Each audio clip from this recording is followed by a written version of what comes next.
was just say, well, let's look at the future beyond that. But actually, one thing while you were all talking occurred to me that a couple of years ago, Prince Charles described his worries about nanotechnology as creating a big grey goo covering the entire Earth. And I've just sat here and listened to tons of Convergence, and this image of grey goo just sort of came to me.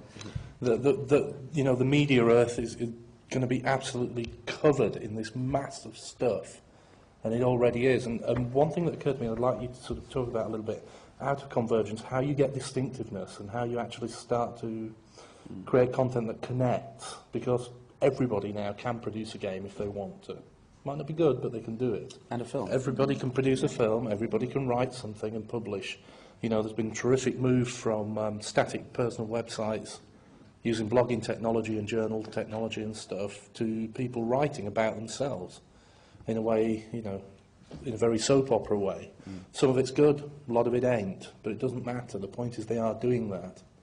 And if you could, before we go on sort of to the next step, if you could just address the issue of sort of standout. And that's a very abstract question, but with a very real sort of important it's absolutely vital question. One of the things in games that we worry about is that, you know, the old dinosaurs are the ones that are still designing games, and that there isn't this talent coming in. And when the talent has come in, their projects have been absolutely catastrophic.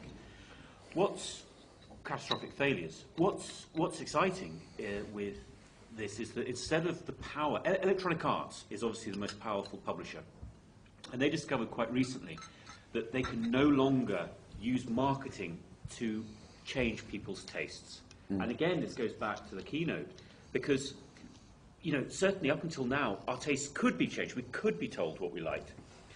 And there was this real risk that something like EA would take over the world. But with the ability for people to now get their games to the attention on, because there's this voting system, actually it does rise up.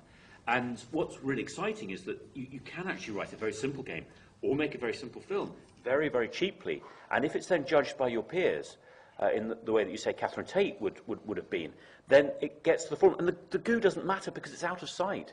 It's only the people that have the interest to go through the goo and actually try and find the gems. The rest of us are just skimming the top and looking for the best stuff. So I don't think the goo matters in the least. I think it's great that there is the ability now for things to rise up, and I think it's very important for all our industries. I still think that there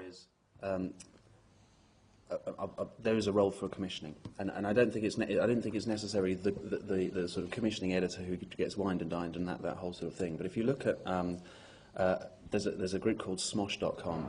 If you look at the sort of the top hits in YouTube at the moment, they'll take the Pokemon theme tune, for instance, and do something goofy with it, or they'll take the Mortal Kombat tune and do something goofy with it, and they get 24, 26 million hits at a time. I mean, it's just, you know, views at a time. And it's astonishing, and it's just these two guys, Tim and Anthony, who are doing it, and one guy behind the camera. And so between the three of them, they're making this very successful piece of production. Now, it's kind of the same trick pony that keeps going along. And if they're successful in 6 or 12 months, what they'll do is they'll go looking for other people that do something similar, and they'll bring that in, and they'll channelise it. And what will then be developing will be this ability, this skill of choosing stuff that their particular audience likes, and that's commissioning. And so it may not necessarily, you know, TV broadcasting commissioners don't necessarily get to do that, but someone will do that. And it's this sort of human, you know, coming back to the sort of notion of humanism, it's the human need to trust an editorial reliability and say, you know what, when I go home and I press 4 on my TV, it's because I just like the sort of programmes 4 chooses. But I would like to say that I mean, my reading of a commissioner, though, there's something slightly extra in their role, in that they have a budget to give you to do things. And what you've just described is actually more editorial, isn't it? Because there's no budget implicit. Well, the thing is that, but the only reason that a commissioner in a non-public broadcaster has a budget is because their ad sales people go out and talk to the right brands and get the right ad money that's coming in behind it. So that just happens to be their business model. Money will come in whether it's going to be through something like Reva, which is a much more direct way of saying, I've got a digital film, I'm going to put it on public, and I'm going to choose the brands that sit around that, and then I'm going to create that whole, you know, I get to sort of, you know, construct it. Whatever the business model is, the fundamental role of a commissioner is to understand their audience well enough to be able to say, you're going to come back to me because you trust what I'm going to choose for you.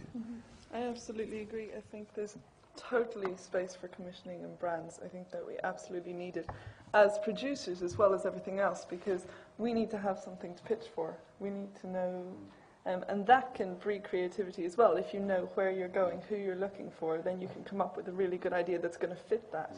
And you can actually create something that's going to go further. And but if you've made your own film and you've started to distribute it, which you said earlier, who are you pitching for?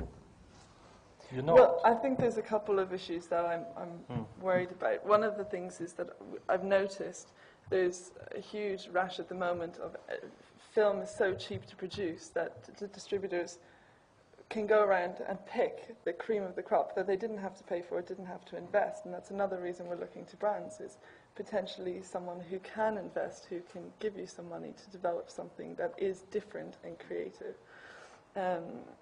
Development is really expensive. Anyone who's tried to create something new, a new product, will know that.